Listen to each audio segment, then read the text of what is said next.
Oh my God. Like for real. I don't know. I'm not going to share. I'm not going to show my face or whatever, but like God got me going this morning. Oh, how beautiful is the word of God.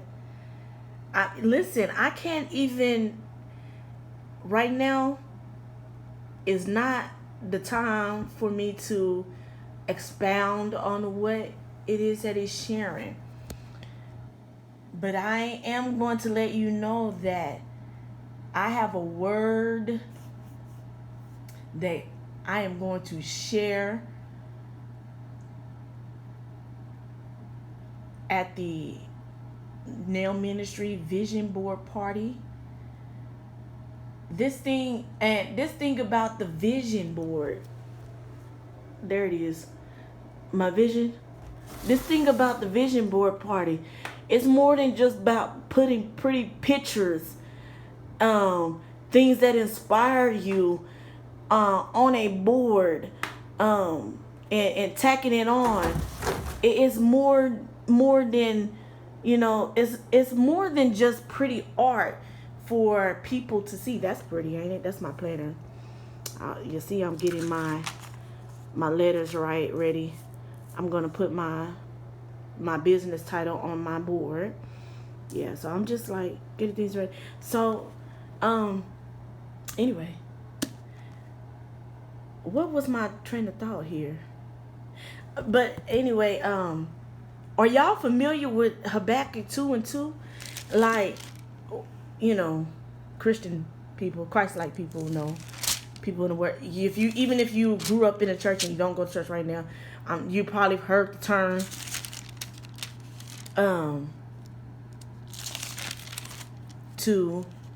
Then the Lord answered me and said, "Write the vision and make it plain on tablets, that he may run with who reads it."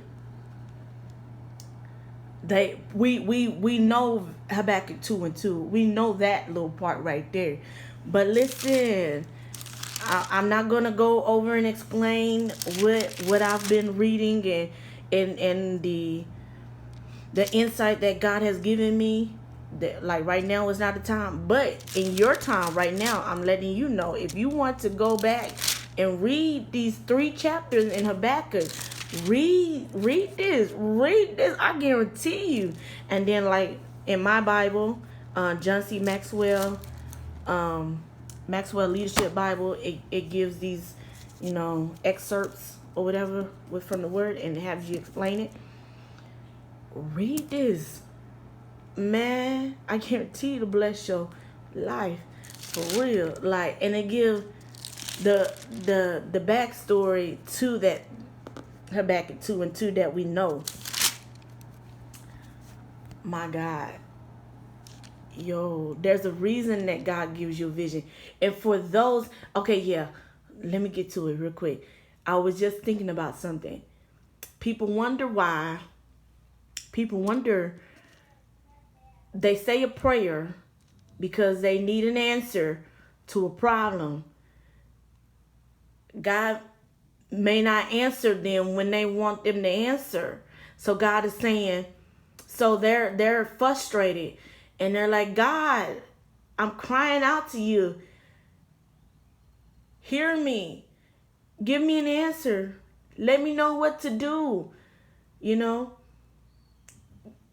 And I've told people this, and I've even had to tell my own self this over and over and over again. The word is for when you get into the word and you begin to have worship with the Lord, and you ask, and then you be quiet, and then you listen to God. God answers you. But then sometimes when God answers you, we don't understand the answer that he gives us, and so we get even more frustrated. What, God? What are you talking about? And like what Habakkuk did, we ourselves ask why. We ask God, "Are you sure?" We ask God, "Are you sure?" I can't see God, but I can just imagine God up there looking down at us and saying, have you lost your mind? Yeah, you lost your mind. But anyway, my child, listen, I answered you. I gave you a vision. He answers you, it can answer you in so many ways, but we're gonna stick to this way that he answers you in a vision. In a vision. He answers you in the vision. I just showed my board because what do we do with the vision that he gave us? The vision is not for right now. He gave us the vision for what's to come. So when he answers us, he gives us a vision. Instead of complaining about the answer that we don't understand, have faith. He says, wait. He says, listen. He says in Habakkuk 2:2, write the vision down.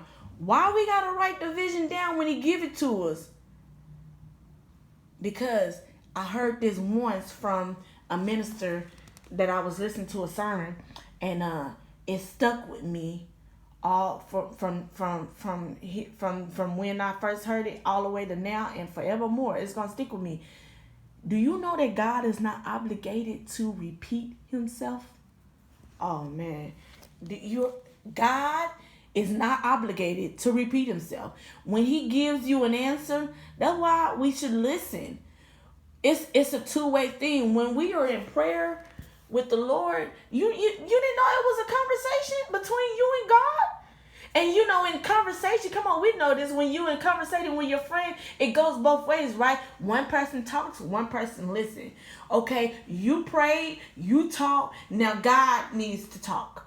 Now when he's talking, you listen.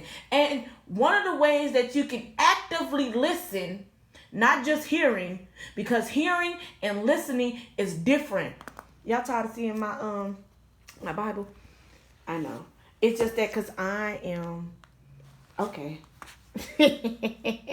Y'all can look at my toes then. It's time for a repolish. It's time for a pedicure. But anyway, one of the difference between hearing and listening is anything with ears can hear. You can hear a sound. You can hear a pin drop in the middle of a quiet room. You can hear sounds. That's just what the ear is for, right? To hear. But when you listening is not only hearing words that are coming out of people's mouth, coming out of the Lord's mouth. Listening is understanding. And even when you don't understand, listening requires us to trust what we've heard. Even if we don't understand. Listening requires faith. Faith is what? Believing in the unseen. When we listen, we can't see the words. Oh, I think I'm saying something right here. When we listening, we can't see the words that are coming out of someone's mouth. We don't see it. We can't see the word. We cannot see the word. We only hear the word. But when we hear the word, we ought to listen to the word, which listening means to understand what it is that we are hearing. Listening means to trust that the word that is coming out of a mouth is going to be turned into action. So listening is understanding. Listening is trusting. Listening is having faith. Believing in the unseen, that and knowing that it will come into being. And how does it come into being? By writing those words that were spoken down so that we can visibly see, so that we can see what was heard. Faith comes by hearing. Lord God, I didn't rehearse this. I'm coming straight from the dome, and it just amazes me how God is giving me revelation as I continue to speak. God is good, Lord. But anyway, so my point is that is a point. That's a whole vibe by itself. That is a point. But listen, my point is God answers your prayers. You don't understand it. He says, write it down, because he said, write the vision down, write the answer, write this, what I'm telling you, because it's not for right now. I gave you a vision, and you looking at the fact that your situation ain't changed, haven't changed. I apologize, Ebonics. I'm sorry. You still looking at the situation and saying, well, it ain't changed. I need you to change right now. I need you to do something right now. You telling me this. I don't know what you're saying, Lord. Tell me, fix it. God don't move when you want him to move. Wait a minute. But then a couple of days ago, God gave me revelation in my spirit, and I still got it, and I said I was going to post it, but I ain't posted it yet because maybe it ain't ready time for me to post it, but when God urges me to post it, I'll post it. You waiting on God to change because you spoke to him in prayer, and you crying and frustrated and hollering at God, asking God why, asking God, questioning if God is really God because you're not sure of the answer. Listen, God don't move. God don't change. God remains the same for who he is, from who he was today, yesterday, and forevermore. I said that all wrong, but that's all right. You got it. God does not move. God gave you a vision for what he already know is to come. Listen, he gave you a purpose before you even was born. Before he even knitted you together in your mother's womb, he already had a purpose for you.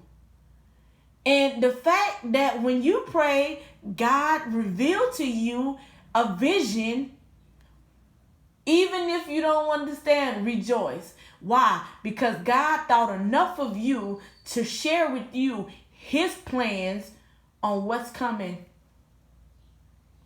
He's not obligated to repeat himself. He's not obligated to tell you what he got going on. But because he loved you so much, and because he valued the fact that you love him enough to cry out to him and run to him, even when you're frustrated, even when you need answers, he said, come to me, talk to me, I'm your dad. Come to me. You don't understand? I want to hear you. I want to hear what's going on with you, child. He hears you and he answers you. You don't understand that, but listen. He shared with you his vision. He shared with you his vision. And now it has become your vision. But when he shares with you, you can't just keep it in your head. You can't just try to remember it. Come on, we can barely remember what is 8 times 8 sometimes. Come on, like 85 million things go through our mind each day. That vision is going to get lost, and then you're going to go back to God and ask him why, or ask him to repeat himself, and he don't have to repeat himself. That's why he told you in the scripture. He gave you a commandment. He gave Habakkuk a commandment. It's for us, because what happened in Habakkuk's time is relevant to us today, whether you want to believe that or not. He said, write the vision down. And back then, he told him to write. He said, write the vision down on a tablet and make it plain on tablets. And tablets, not the electronic thing. Tablets was the piece of stone that was carved out, and they had to write it on tablets, just like the 10 Commandments was written on a tablet of stone. But now, in these days, take it for what it is. When you read this, he said, write the vision, make it plain on tablet. Hey, in these days, a tablet is an electronic device, right? Make it plain on the tablet then. We got ways where we can we take pictures and collage it, make it plain. That's your vision. Take pictures of what you see. Not what is going on right now, not your current situation, but take a picture of what you see and make it plain. And when you write it down, what he say? That he may run who reads it.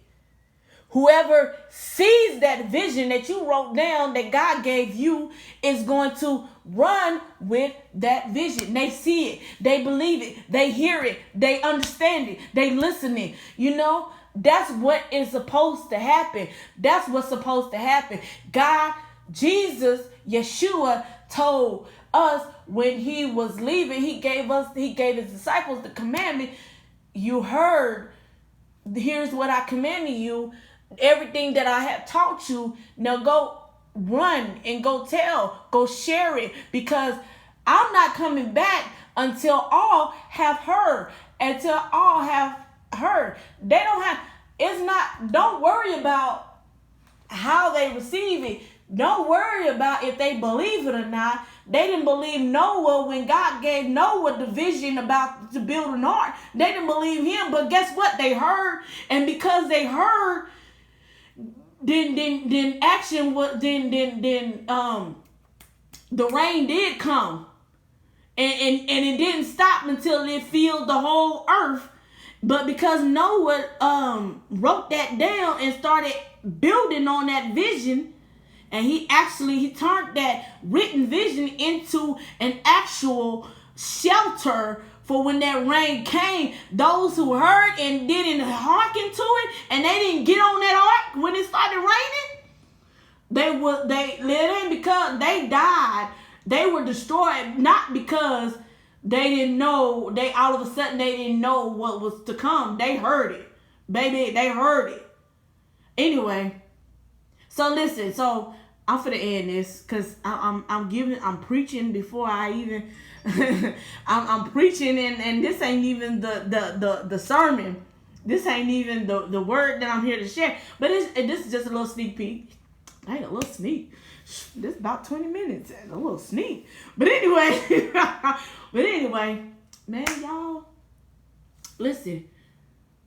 It's important for you to write this vision down. Where do you see yourself at? You got the desire. God gave you the purpose and the desire to be what you want to be. It didn't just come out from nowhere. God gave you that purpose. And now he gave you the vision of what's to come. So your current situation don't matter. The vision is not for the current situation. That's why they say the vision. See yourself what you want to be, and you will become that. Not what you are right now. You looking in the mirror right now, you see some things that need to be done. You need to comb your hair. You need to do your nails. You need to brush your teeth. You need to take a shower. You need to make yourself look good. You looking at the situation right now. You not looking up the part. But what do you see when you look in the mirror? What do you see?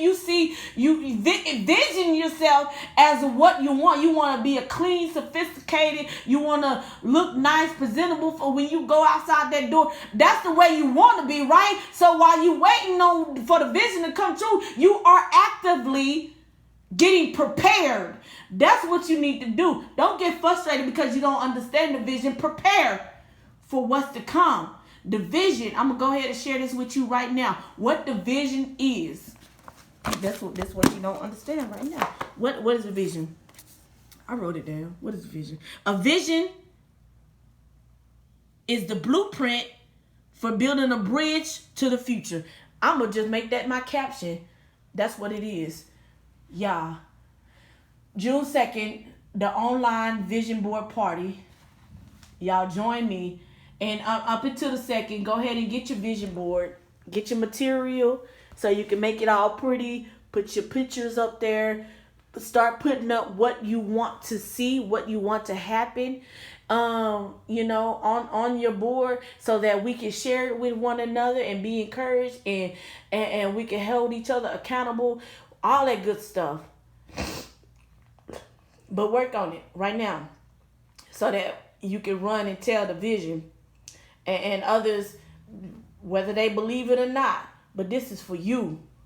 This is for you. God answered you, not for nobody else, not to worry about them. Like Habakkuk did. Y'all read that. Habakkuk, he was worried. He didn't understand because he was so worried about the people and them being saved. But God had answered Habakkuk, and I'm working with you right now. You asked for prayer. You asked for my help, and I'm going to help them people, but I'm helping you right now because you are my leader, and you are the one who is going to be responsible to run this vision and go and tell them. So the vision that you got, the purpose that you got, is for you to make a change and for you to go help them people, not for God to go help them people. God is you. He has called you for such a time as this. Well, I done said a word. I'm done. I'll see y'all on June 2nd. Y'all go to the Eventbrite and register. All right.